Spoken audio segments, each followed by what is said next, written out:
Good evening, everyone, and what a lineup we have on London Film Club tonight. But before I reveal the latest releases, let me first introduce my guests, the one and only David Brake, editor of film site One Room with a View, and Mr. Camboli Campbell, film critic and writer.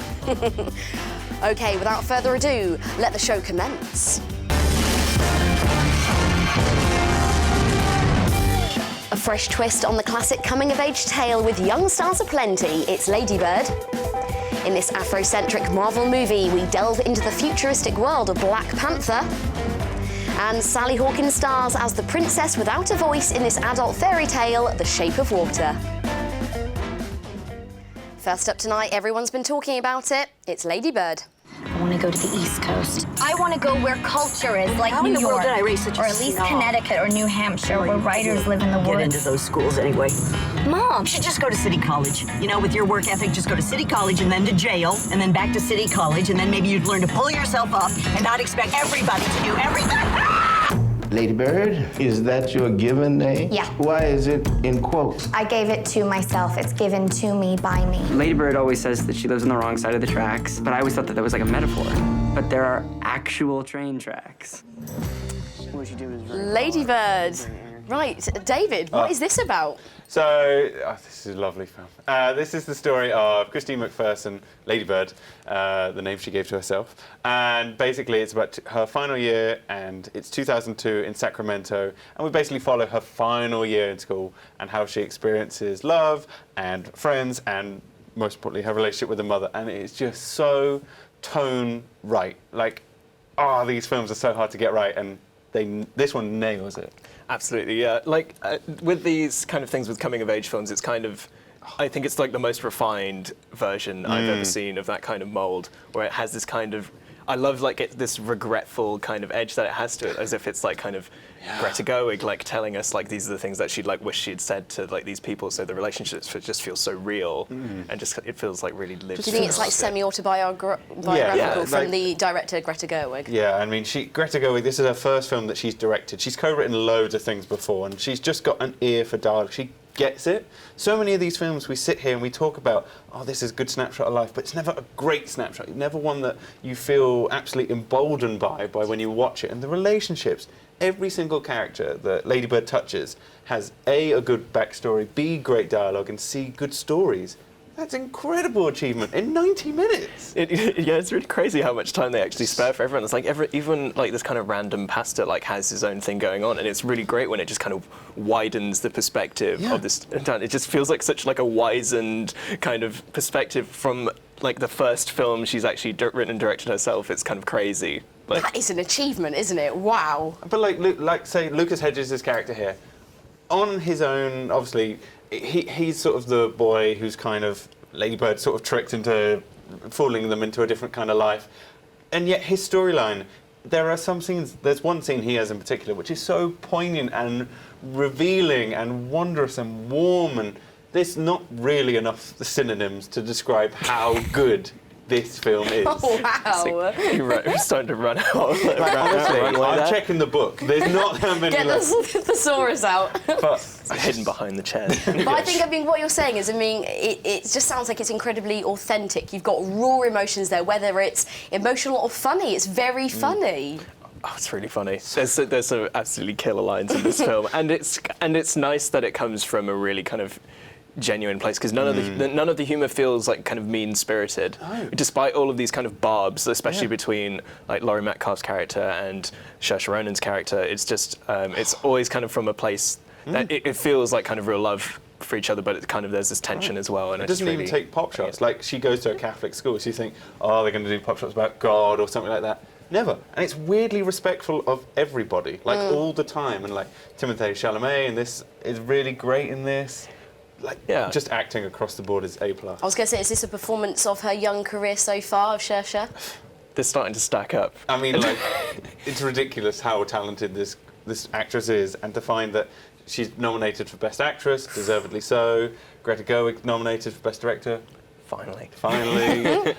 And Laurie Metcalf is nominated for Best Supporting Actress, and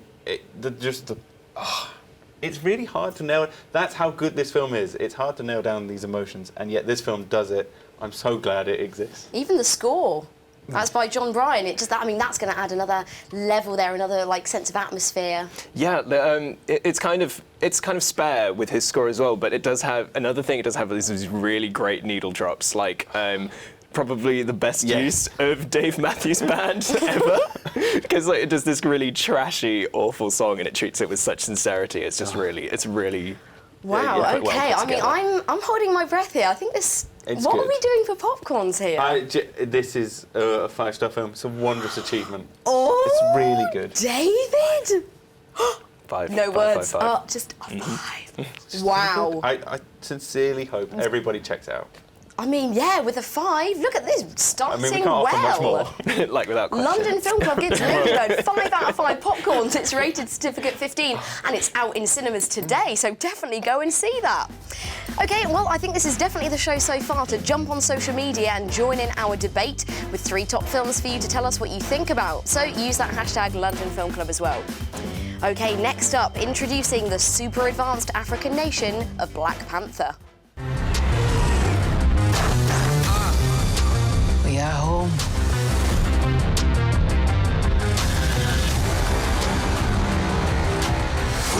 My son, it is your time. Show me my respect and bow down. You get to decide what kind of king you are going to be.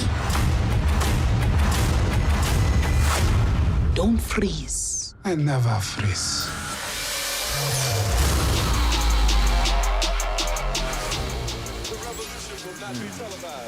Ooh, wow. I mean, even from that snippet. Ooh, Black Panther.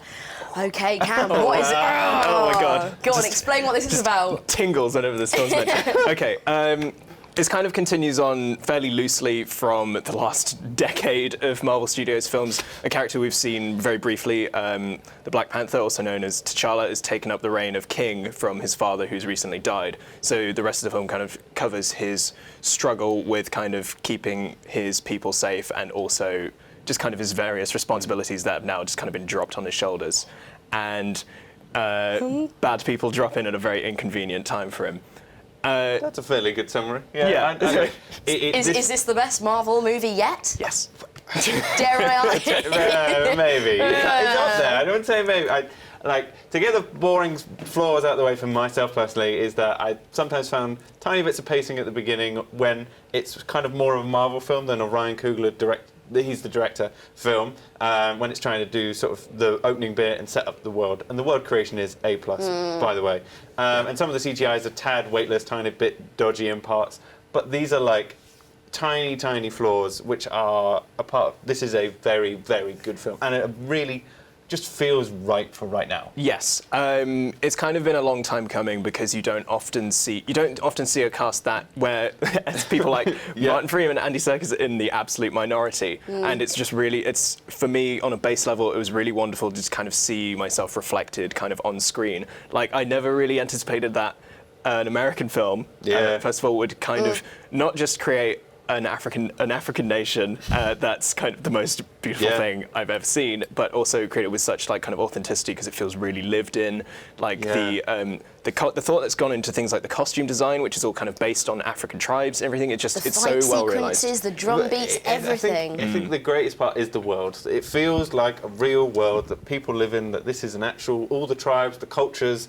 It just you breathe it in, and I love it. I love that part. And Ryan Coogler is 31 and has directed Fruitvale Station, Creed, and now this. That is an astonishing run of form. Disgustingly talented. This is a lot. This is a heavy film. Like this is a heavy film. This is the first African culture-focused Marvel blockbuster. Yes. And he crushes it. Well, I was going to say it's a superhero movie, but it actually has a purpose. It has a point. And I have to bring up the fact that the women in this really they can stand on their own 2 feet. They're given just as much screen time. Very important. They're not sexualized. It's just so refreshing. It's kind of rare to have kind of black women displayed like kind of with this kind of power on film, and it's like you said, despite it being called Black Panther, it's a lot of it is about the kind of women that he's surrounded himself with, this kind of support network of people played by Lupita Nyong'o and Angela Bassett and everyone, and they're all these kind of just very well realized, independent, very strong people who get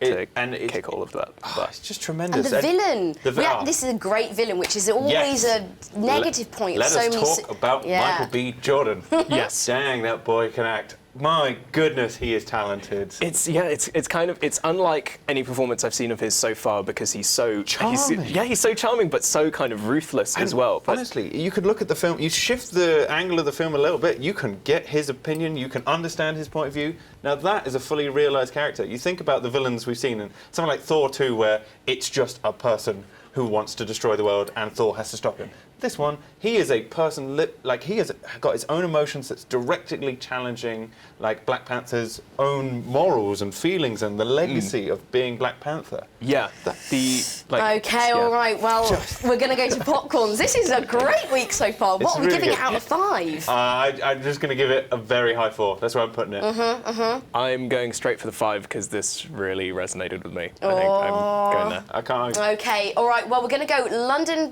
Film Club gives Black Panther 4 out of 5 popcorns. It's rated certificate 12A and it's already out in cinemas. So again, get down to the cinema after the show. Okay, after all that excitement, I think it is time for a break. But don't move a muscle because we'll be coming back to Beauty and the Beast with a fishy twist in The Shape of Water.